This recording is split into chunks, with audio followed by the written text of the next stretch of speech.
United drop points. They could only manage a 2-2 draw against Southampton. Solskjaer's side with the opportunity to move up to third in the table. A late equaliser for the Saints, though, means they remain fifth. It is extraordinarily tight for that battle. For now, the top four. We know it will be the top four who will qualify for the Champions League next season, not the top five. Craig and Frank with us. Craig, what happened to United?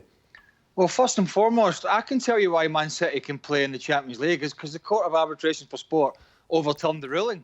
There you go. You're not in that segment. No, yeah, but we get into all the intricacies and things. That's why you're not in it. I don't think anybody's really interested in that. The fact is they can play. Look, what happened to... So anyway, I'm not in that... Me and Frank are not in that segment, so I'm not bothered. All right, then. Well, you can be in it if you like. No. Right. I thought, I thought Southampton were good for the point.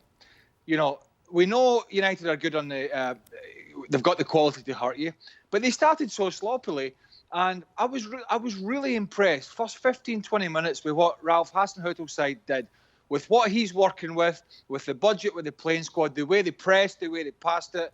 And they were good for the lead. Listen, they got a sucker punch about 2 or 3 minutes where United hit them with some quality. We saw Paul Pogba early on needing a kick up his backside because he was sleeping, got caught in possession a couple of times. Got caught for one of the goals. But I thought they kept plugging away Southampton. They were strong at the start. They were strong at the finish, albeit United were down to 10 men with the head injury to young Williams, which wasn't ideal. But they couldn't defend the corner. And so, therefore, they were not deserving, I didn't think, of taking all 3 points at home to Southampton. As Craig mentioned, once you got those 2 goals for United, Frank, I thought, well, that's it. Done and dusted. United are going to go on and win this game. Yeah, true. I think it was the end of the story, and it was quite unfortunate for Southampton because seeing the hard work they made, and they went through to maybe try to get at least with a draw half time. They were they were losing 2-1 at half time, and I think when Manchester United decided to finally play, they showed that they were better than the Saints. But the second half, same problem, still sloppy. And at the end of the day, you always have the risk to see the opponent, getting a goal and seeing you getting out of the stadium with a draw. And it's what happened. Very unfortunate because Williams got injured. They played 10 against 11 the last, let's say, 7-8 minutes. And the corner kick, but you have to be strong. You have more experience. You want to reach the Champions League next season. You shouldn't concede a goal on the corner kick if you want that everybody thinks that you're going to deserve to be in the Champions League.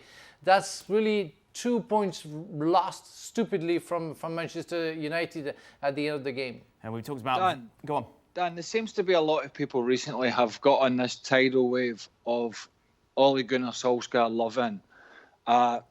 And whilst they haven't improved, there's no doubt about that, the bar was extremely low.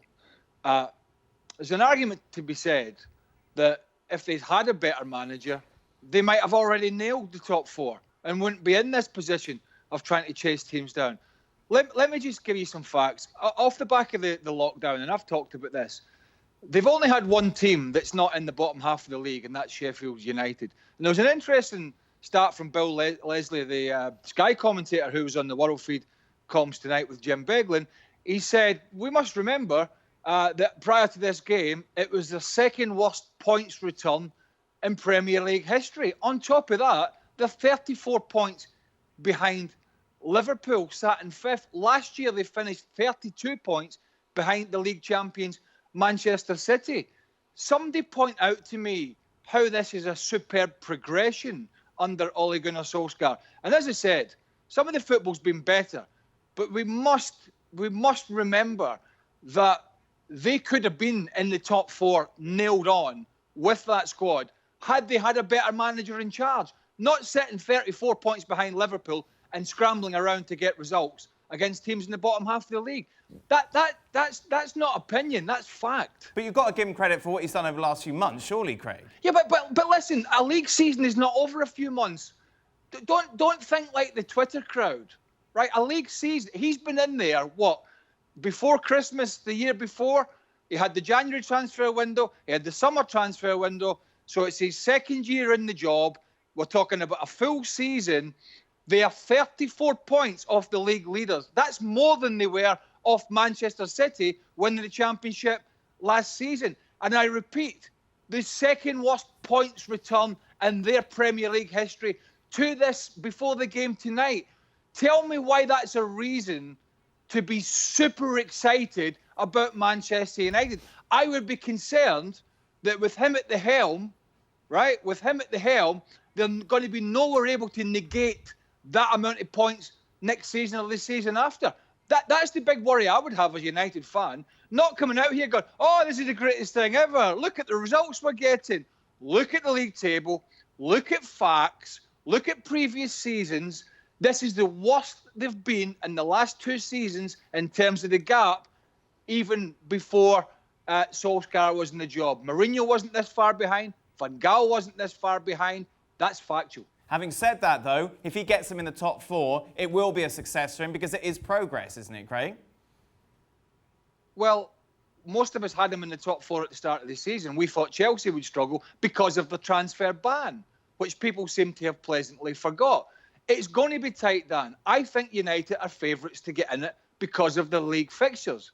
I do. But if they had had a man in charge from the start of the season, in my opinion, that was up to the task properly, they would probably have already nailed it down by now. That's my point. If United fans can't take that, don't understand it, or don't like it, then tough. Continue the fact you'll be chasing the tail of Manchester City and Liverpool in the coming seasons. Frank?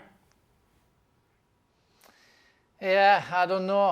I think it's having seen, what Manchester United was capable of doing, almost nothing in the first part of the season, and are reacting and maybe are the favourites of the 3 to between Chelsea, Leicester, and them to get the 3rd place. Yeah, you can say it's a good thing to be happen to Manchester United, but still you have to be realistic. They fight against Chelsea, who couldn't recruit, with young players playing, with Leicester, who hasn't got the same policy, with not buying top players, where Manchester United is doing great. And if Manchester United is doing great, because they recruit Bruno Fernandes just before the restart, and that guy changed the mojo of Manchester United. But saying that Solskjaer is doing something great is far from my perspective, where I think Manchester United is still not playing the way I used to see the club playing, with not the same ambition that I used to see Manchester United having. So I think everybody's lowered their perspective about Manchester United and their goals, but Manchester United is one of the biggest clubs in the world, and I think it's not enough when you see them playing and when you see them getting some non-results. None of these sides are in great shape, Dan. Chelsea, Leicester, Man United, Tottenham, Arsenal. None of them. It's not a United not in great shape. None of them are. But as Frank said, Manchester United are one of the biggest commercial juggernauts in the world and have been for a while. Their standards are a lot higher than most others. Now, I acknowledge they are in good shape. You look at their form. They've got 18 matches unbeaten. They're not in bad shape, are they? Well, I would suggest sitting in 5th in the table is not in great shape for Manchester United, unless standards have dropped. So I don't really know where you're coming from on that point. I've already pointed out the huge gap to the top. I pointed out the points total in relative terms to the Premier League history. Look, I acknowledge some of their great young players. I don't deny that. The big question is, though, not can these young players produce? Has he got the tactical nous when it comes to the nitty-gritty to out with 2 of the best managers on the planet, and Guardiola and Jurgen Klopp? And don't think these teams will sit in their hands. Just because Liverpool didn't go out and spend the money on Timo Werner, I think it would be folly, and I don't think they will do it. That they will go out and they will replenish that squad in the summer. Manchester City will definitely go again. Even more so that we know they're going to be playing in the Champions League. So it's not just that, yes, United have improved since the turn of the year. These sides that are miles ahead of them, they're also going to go and improve as well. Then you got to ask yourself, well, how can we peg the difference? We peg the difference with the playing squad, with the recruitment, which has got better, and the management. We know these teams that I've mentioned have top-class managers.